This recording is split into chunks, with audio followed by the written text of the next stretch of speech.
watu hapa hata wakipewa bwana samani. Nimesikia bwana kule watu wanasema kwamba wewe siku 1 2 3. Kuna watu wanaanzaga kupani. Nani kakwambia? Twende kaniambie wewe, unionyeshe wewe alikwambia. Uhusiano wa kinafsi. Sisi tunahusiana na Yesu.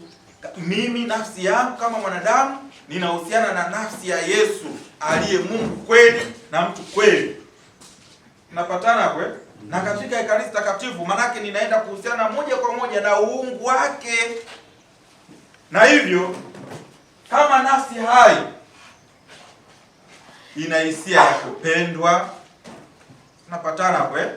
Ya kupendwa, ina hisia ya kutokupenda kukosewa, ina hisia ya kupenda kuheshimiwa, kama wewe vile ambavyo unapenda watu wakufanye nini?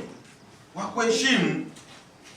Hakuna binadamu ambaye ataoneshwa dharau ya hali ya juu hapo akaishia kucheka tu. Lazima ataumia tu kwamba haya bwana, mimi sithaminiki hapa labda kwa sababu 1 2 3. Kwa hiyo hisia hizi zipo pia katika Ekaristi Takatifu, kwa sababu Ekaristi Takatifu ni nafsi.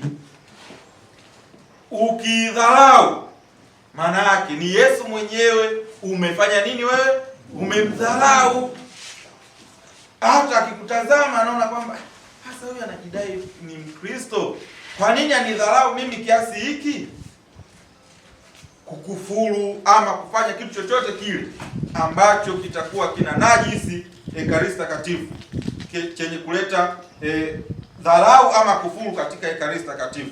Kama wewe usingependa kudharauliwa ama kupuuzwa ama kufanywa chochote kile cha dhiaka, basi ndivyo ilivyo katika Ekaristi Takatifu.